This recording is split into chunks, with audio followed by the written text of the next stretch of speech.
Hi there, I'm Daniel and I work in the ESOL department.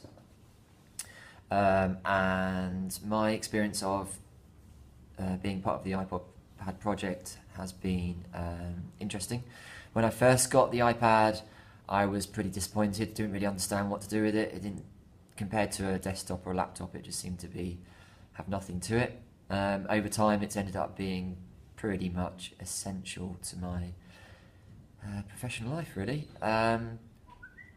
The Some of the great things I can do as an ESOL teacher are things like using an app called Skitch, where you can very quickly, if you find whatever your topic is, you can find a picture related to it on Google, and drop it straight into the app.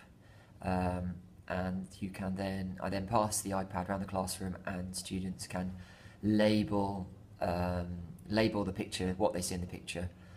So, for example, if it's loads of sports equipment, they can label the sports equipment, something like that. Which you can then use for assessing, so you can see how much what they know, fill in any gaps there. That you can check their spelling. They have then created their own learning resource, which you can then upload onto Moodle, which they can keep. And it's nice because it's just it blends into the classroom. It just gets passed around as they're doing other things, and it brings up questions, things like that. What else? It's been really useful for me personally. It's been great just to have something that I can have quick access to, and use for my own personal professional development. For example, on Facebook there's a really good group set up by the British Council for English teachers, that every day or every couple of days they put links to interesting websites, to interesting articles, to interesting lesson activities, things like that you can then click on the link, and you can leave it there to check whenever you're free or before a lesson, things like that. So it's good for that. It's great for displaying things. So, for example, there's lots and lots of apps for English second language learners.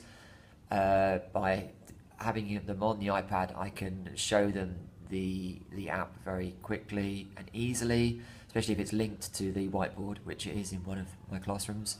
You can show them what the app looks like, how to use it, which they can then all straight away quickly use.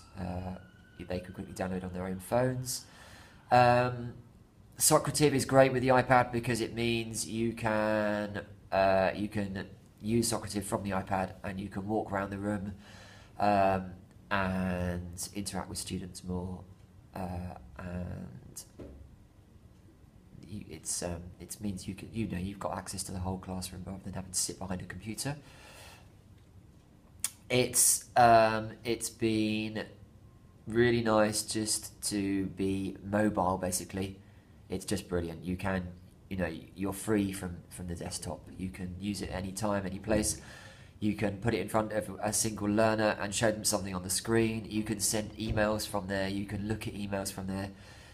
In a way, that can be also, you've got to be a little bit careful, because you can end up sort of having it take over your home life as well, so be careful. It's great for recording.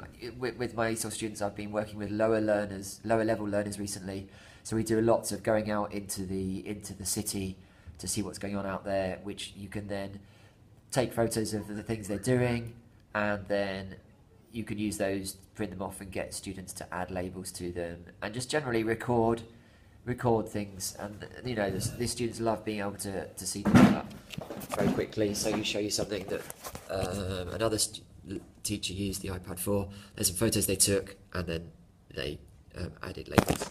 So lots of good things.